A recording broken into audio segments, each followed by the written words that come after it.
सूर्य अस्त हो रहा था। पक्षी चहचहाते हुए अपने अपने नीड की ओर जा रहे थे।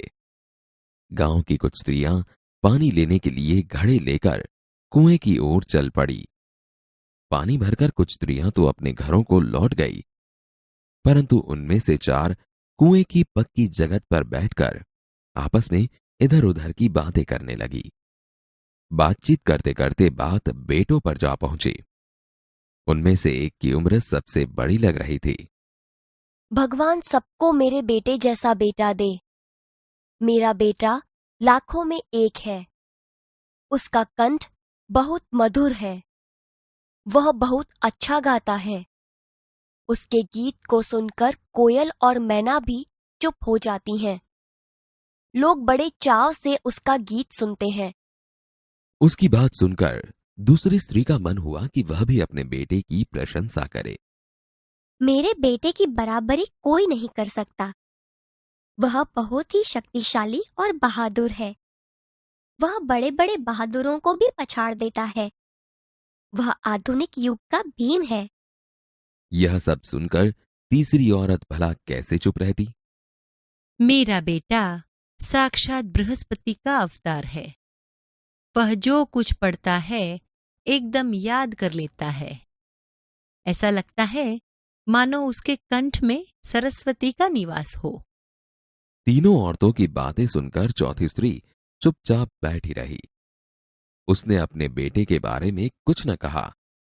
पहली ने उसे टोका। क्यों बहन, तुम क्यों चुप हो? तुम भी तो अपने बेटे के बारे में कुछ बताओ। मैं अपने बेटे की क्या प्रशंसा करूं? वह न तो गंधर्व सा गायक है, न भीम सा बलवान, और न ही बृहस्पति सा बुद्धिमान। कुछ समय बाद जब वे सब घड़े सिर पर रखकर लौटने लगी, तभी किसी गीत का मधुर स्वर सुनाई पड़ा। सुनकर पहली स्त्री बोली, सुनो, मेरा हीरा गा रहा है। तुम लोगों ने सुना? उसका कंठ कितना मधुर है। वह लड़का गीत गाता हुआ उसी रास्ते से निकल गया। उसने अपनी मां की ओर कोई ध्यान नहीं दिया। इतने में दूसरी स्त्री का बेटा उधर से आता दिखाई दिया।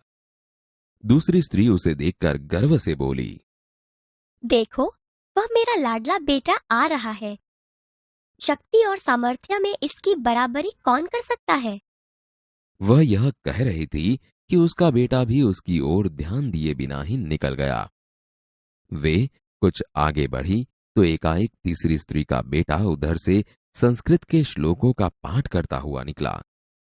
उसके उच्चारण से ऐसा लग रहा था मानो उसके कंठ में साक्षात सरस्वती विराजमान हो। देखो, यही है मेरी गोद का हीरा। इसे कौन बृहस्पति का अवतार नहीं कहेगा। परंतु उसका बेटा भी मां की ओर देखे बिना आगे बढ़ गया। वह अभी थोड़ी ही दूर गया था कि चौथी स्त्री का बेटा भी अचानक उधर से आ निकला। वह देखने में बहुत ही सीधा सादा और सरल प्रकृति का लग रहा था। उसे देखकर चौथी स्त्री ने कहा, बहन, यही मेरा लाल है। चौथी स्त्री उसके बारे में बता ही रही थी कि उसका बेटा पास आ पहुंचा। अपनी मां को देखकर वह रुक गया और बोला, मां, लाओ मैं तुम्हारा घड़ा पहुंचा दूं। मना करने पर भी उसने मां के सिर से पानी भरा घड़ा उतारकर अपने सिर पर रखा और घर की ओर चल पड़ा। तीनों औरतें बड़े ही आश्चर्य से चौथी स्त्री के बेटे को देखती रहीं।